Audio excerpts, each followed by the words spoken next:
Hello, everyone, and welcome to another episode of the Idea to Value podcast. I'm your host, Nick Skillicorn, and I'm thrilled to have with me today, Dave Birss. He is an author, educator, and creativity expert. We've been in touch with each other over LinkedIn, where he's got a number of very high-quality LinkedIn learning courses all around the topic of getting better ideas. And I'm thrilled to be speaking with him today about how you can innovate in a time of crisis. Dave, it's wonderful having you here today. Thank you so much, Nick. It is fantastic to actually be able to speak to you. Having known about you for years, it's fantastic to actually have a conversation. Our flattery will get you everywhere. Good. Welcome to the Idea to Value podcast, where in every episode we highlight the latest insights into creativity and innovation from experts around the world. I'm your host, Nick Skillicorn. I care about the evidence behind what makes ideas happen, and I've already helped thousands of people just like you through my unique insights into recent scientific findings of how creativity works. I also show you how to turbocharge innovation programs so they finally deliver on the value and ideas you've been struggling to execute. Get your free training on how creativity can be improved by registering now at www.ideatovalue.com. Now let's get on with today's episode. So, Dave, for people who don't know about you and the work that you do, can you just give us a brief background as to your journey, where you came from and how you got to where you are now? Certainly. I mean, let me go back to when I was about 6, growing up in Scotland. And I remember my mother grew up in a place called Helensburgh in Scotland, which was also the home to John Logie Baird. And there was the John Logie Baird Museum. And I remember going to this museum. It was terrible. It was one of the worst museums I've ever been to. But I remember being in there and saying to my mum that, this is incredible, that the television was invented by a Scotsman. This is our country people invented the television.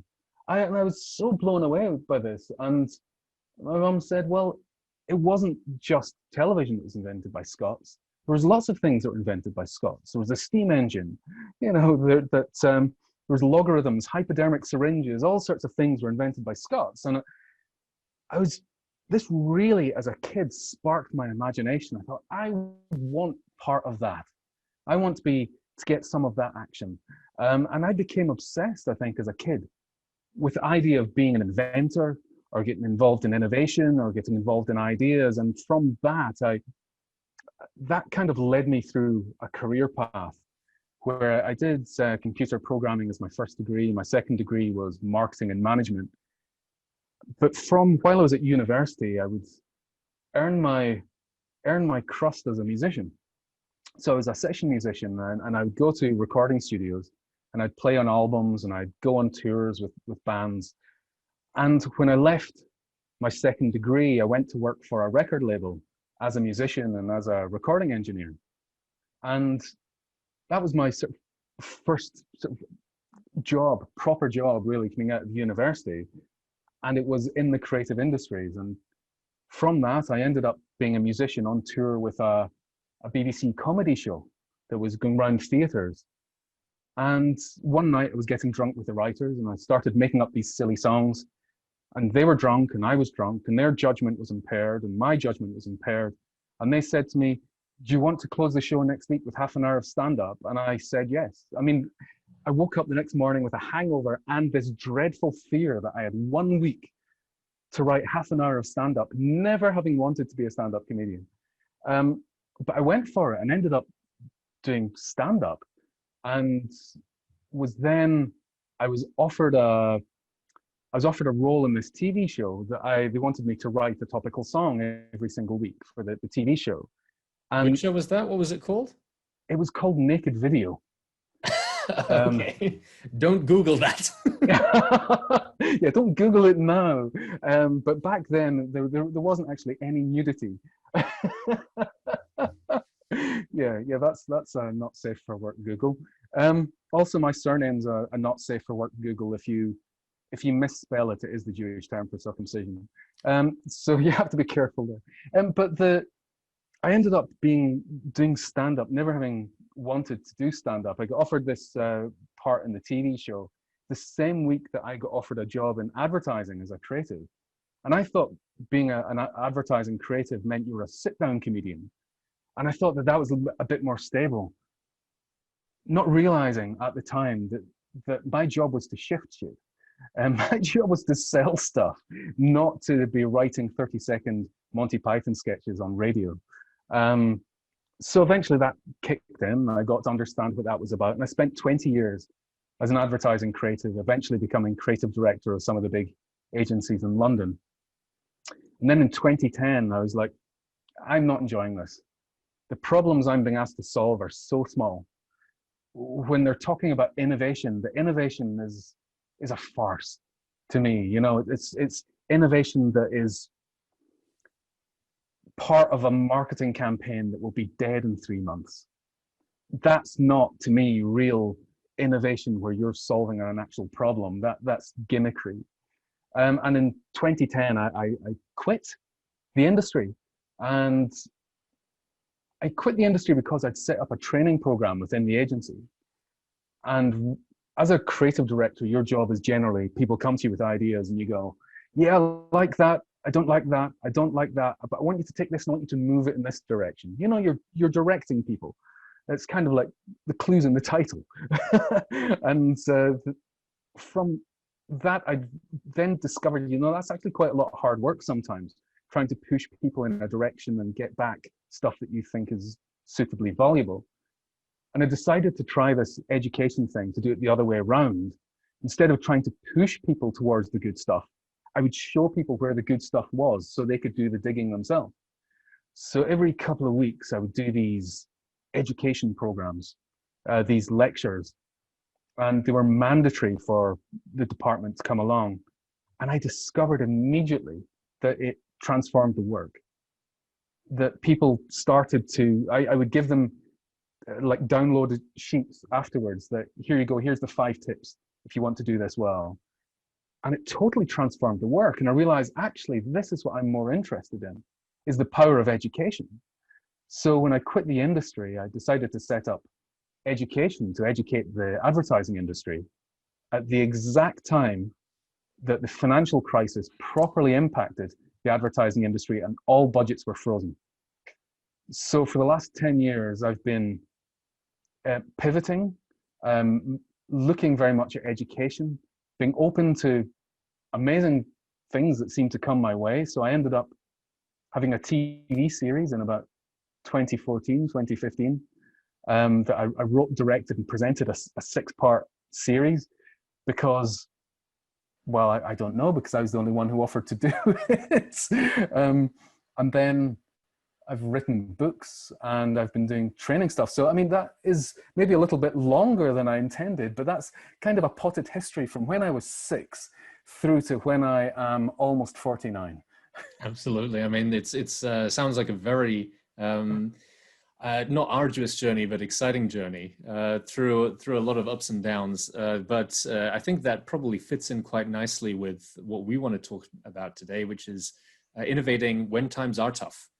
Yeah. And as you just described, when the last previous big financial crisis hit, there was a lot of shakeup in a lot of industries, a lot of budgets were frozen. And not only that, it changed the mindset and the feeling of safety that a lot of people felt, which is probably quite similar to how a lot of people are feeling right now during the COVID epidemic. So can I just get your perspectives? What are you seeing as far as how people's ability to do good, innovative, creative work has been impacted during this crisis, during previous crises? What seems to change? I've had a lot of people speaking to me about the fact that they're finding it harder to come up with ideas. People whose job it is to come up with ideas. And one of the reasons is because, you know, working from home, to me, I absolutely love it. I've got no problem with working from home at all. But a lot of people are finding that because they're getting the same input, because they're sitting in the same space, they're not leaving the house, they're not psychologically getting separation between home and work, that the news cycle is pushing the same stuff at them all the time. The brain is a processor, and you've got input, process, output.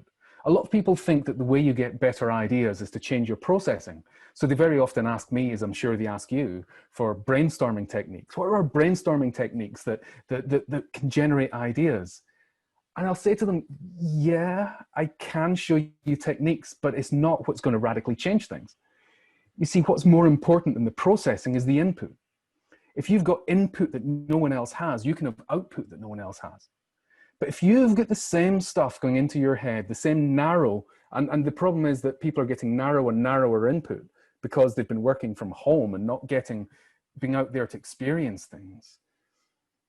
That narrow input leads to narrow output. And this is the biggest thing. So I've been working with a few companies to try and expand their input so that they've got different things going in, to show them how they can learn from anything, to show them techniques that's actually about feeding your brain hopper with interesting stuff, the stuff that other people don't spot, so that when you're using your processor to come up with ideas, you can come up with ideas that no one else can have because you've got input that no one else has. So that's been a big thing for me, is actually sort of looking at that area. And then the other side of it is looking at how companies are innovating, because a lot of them at the beginning were holding off. They were thinking, well, this crisis will come to an end, everything will go back to normal. And there's still some companies who are like that, hoping things will go back to normal. The companies that they'll get out of this best are the ones who realize all this has done is accelerated a change that was already happening. So we need to be adapting for that. We need to be adapting at the speed that the environment around us is adapting. And that to me has been a very interesting thing, is working with companies to do that. And are you talking, when you say adapting, for the future, let's assume that COVID is eventually taken very much under control. When you're talking about adapting, are you saying adapting to the new working environment where people are remote more often, or is there something else you're talking about? Well, both. I mean, I think that the way that people work, the way that organizations work is, and having people work remotely is one thing. Another thing is that we know that there will be more remote business going on. So up until this year, more than half of my income has come from public speaking. So I would travel the world, and I would speak at events, and I would do training around the world. And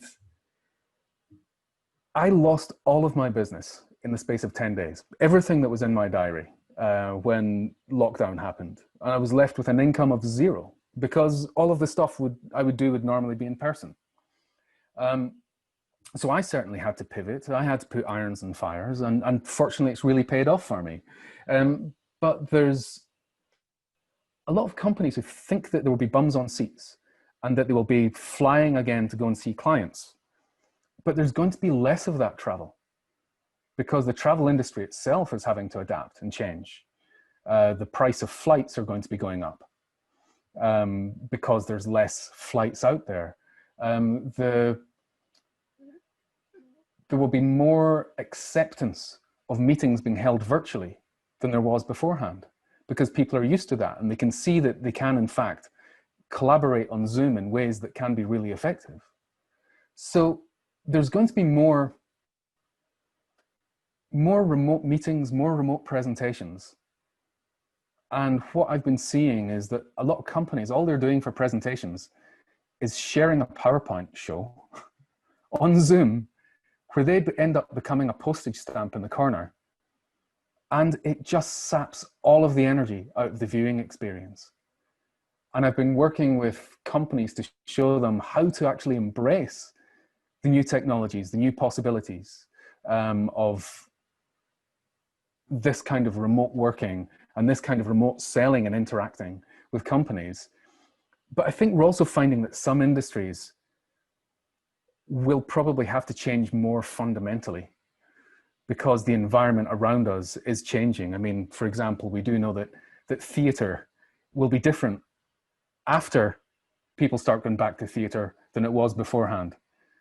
And one of the things that we're sadly probably going to lose is live music, because having a live orchestra in a theatre is expensive.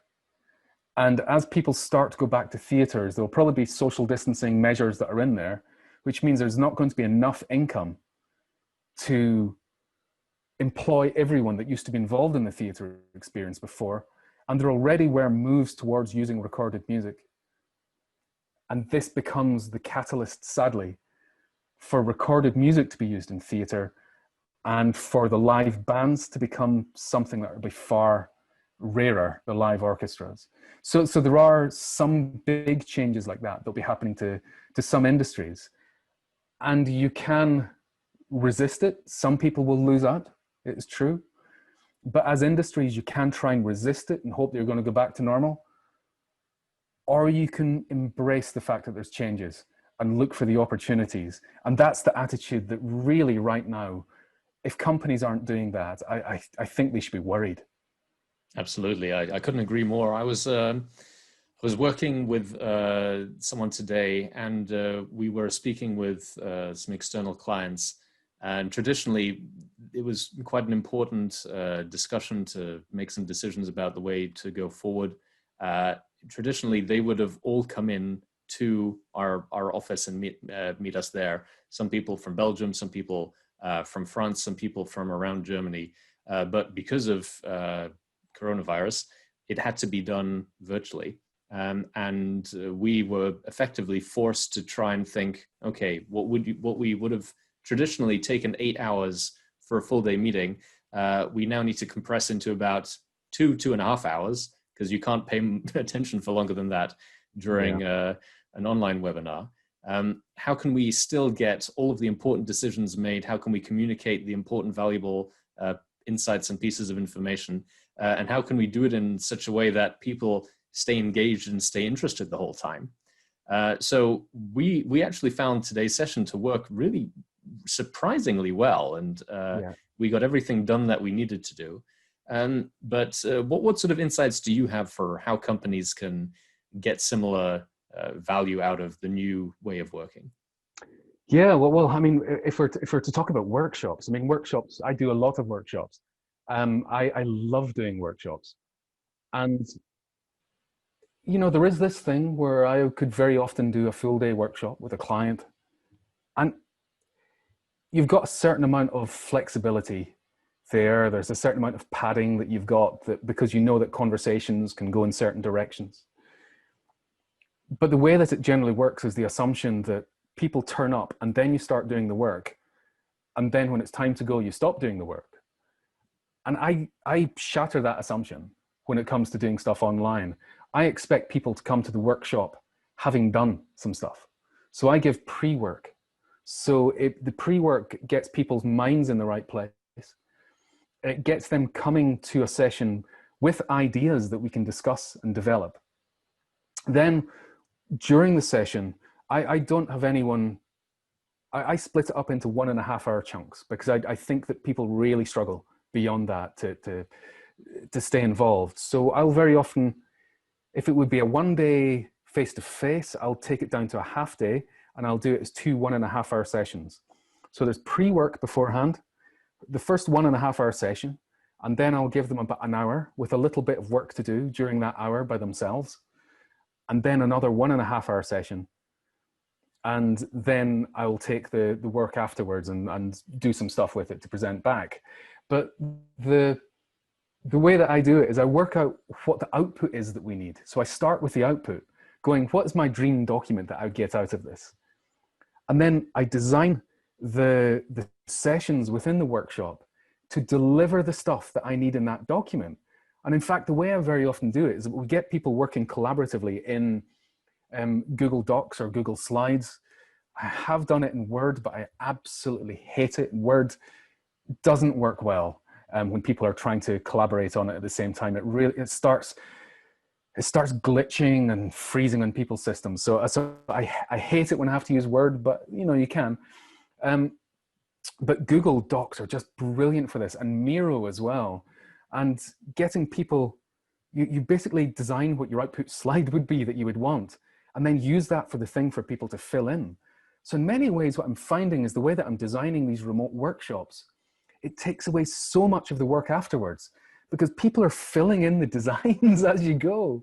And you just need to go back afterwards and do a little bit of editing, a little bit of thought, then sort of write some kind of précis afterwards as a summary for that section.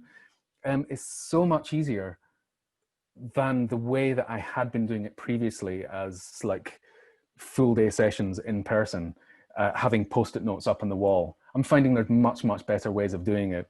And a lot of that stuff that I discovered is then what I shared in my LinkedIn learning course on workshops. And I'm getting pretty much a message every day at the moment from people going, this has changed the way I do things. This is brilliant. So I've created a system that's working, and it's really nice to be seeing that it's being used by people and it's making a difference. Absolutely. I'd be interested to hear your perspective as well on something you talked about right at the beginning, which is how you get people to get more inputs to help them with these sessions when they need to come up with new ideas and new challenges. When you're stuck at home and you don't have all of the natural encounters with people or the random events on the way to work, what can people change in the way they work from home to keep them creative?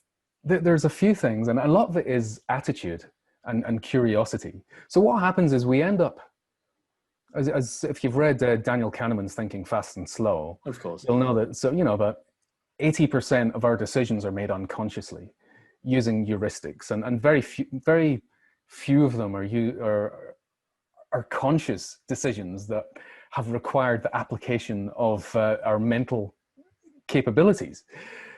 So one of the things that I do is I give people exercises to start living consciously, because in their homes, they're comfortable with it. Everything becomes unconscious. They're just, when they walk from the bedroom to the living room, they don't notice anything in the hallway as they go. They're blind to it. So the more comfortable you are with something, the more blind you become. And I do exercises to get people observing things, looking for stuff they've never spotted before, and just to open up their eyes to these possibilities. And then I do sessions where I show people things that are amazing. It could be an amazing piece of marketing. It could be an amazing invention. It just could be something from nature. And I get them looking at these things and then extracting principles, going, what can we learn from this? What are the principles that we can learn from this amazing thing? And we start creating a list of these principles. And it's something that's an exercise with my students when I'm teaching at universities.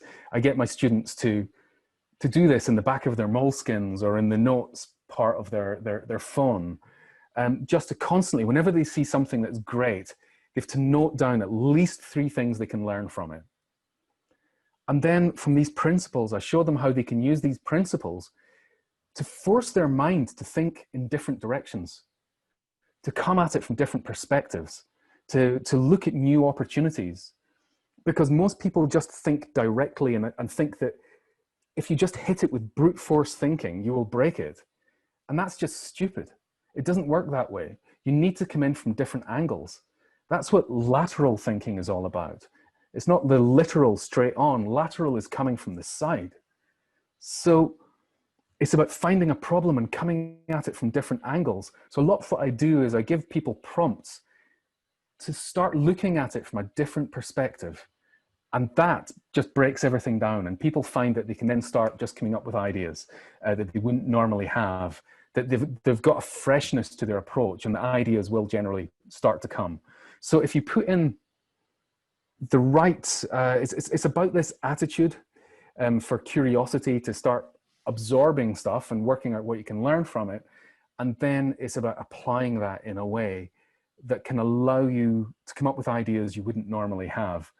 And I always love doing this session face to face, because you just start seeing the sort of lights go off in people's heads, but you still get that online when you do it. And it's one of the things that I'm loving. I'm going to be doing it for a few companies in the next couple of weeks. And it's a session that I absolutely love doing, because people get excited when they realize that actually their minds can do things that they didn't think were possible. Speaking of doing things that people don't think are possible, a lot of decision makers and budget holders right now seem to think now's not the time to be innovating, and now's the time to trim budgets as far as possible so that you don't need to let people go, so that you can afford to keep the business running and the lights on. And as a result, investment in new innovative ideas is often one of the first things that gets cut from the portfolios in these companies. What's your view on that? What's your take on it?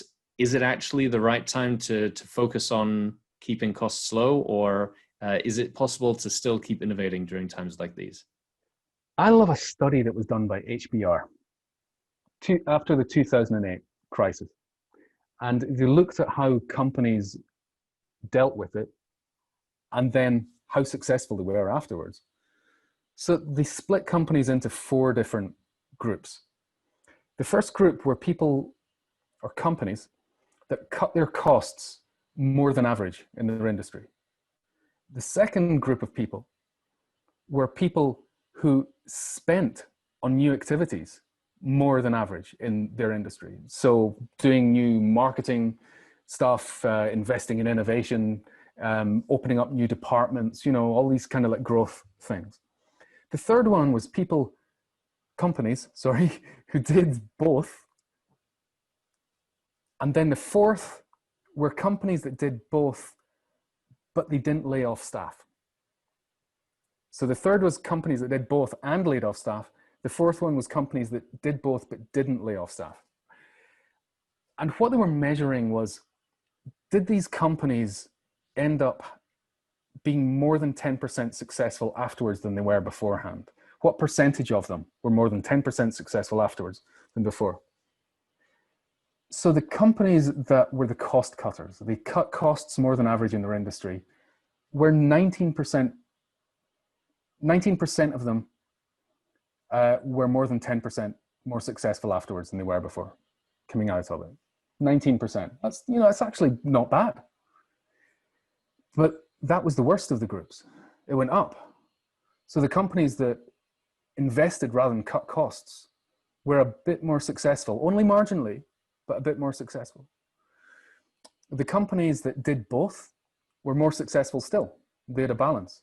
And the companies that did both and held on to their staff were 39% of them, almost twice the amount, actually twice the amount, 39% of them were likely to be 10% more successful coming out than they were going in. So it shows that we need a balance.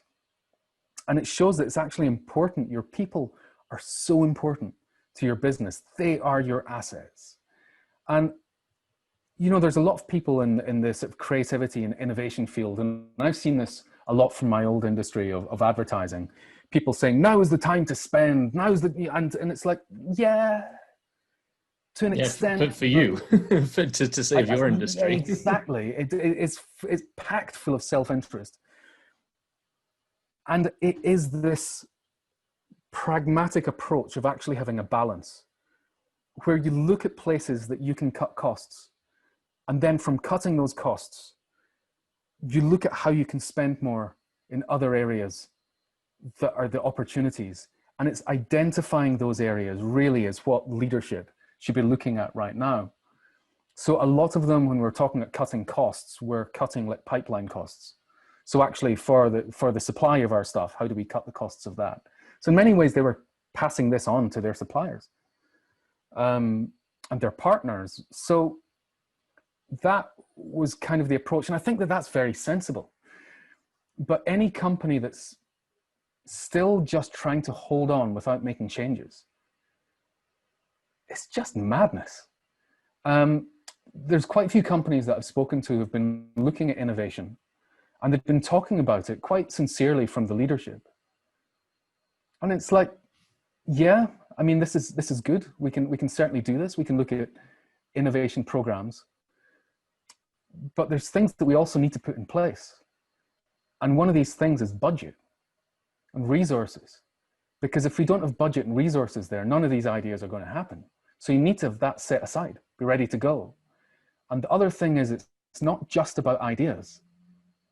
That's what creative thinking is about. It's making it happen is the innovative side. Make sure that you've got the team to hand the ideas to realize them, to make them happen. And this is the one area that we know in innovation is where most innovation fails, is at the handover from ideas to action. And this is the one area that I'm finding with companies is the hardest thing to get them to deal with, is to have that team put in place and have the budget and resources ready to make some of these ideas happen. And another thing that I'm dealing with a lot is getting them, I get the leadership team up front to decide on the criteria that they're going to use to judge ideas, because very often they don't know how to judge ideas. They don't know if they've got a good one or not. So what they're doing is they look for faults in it.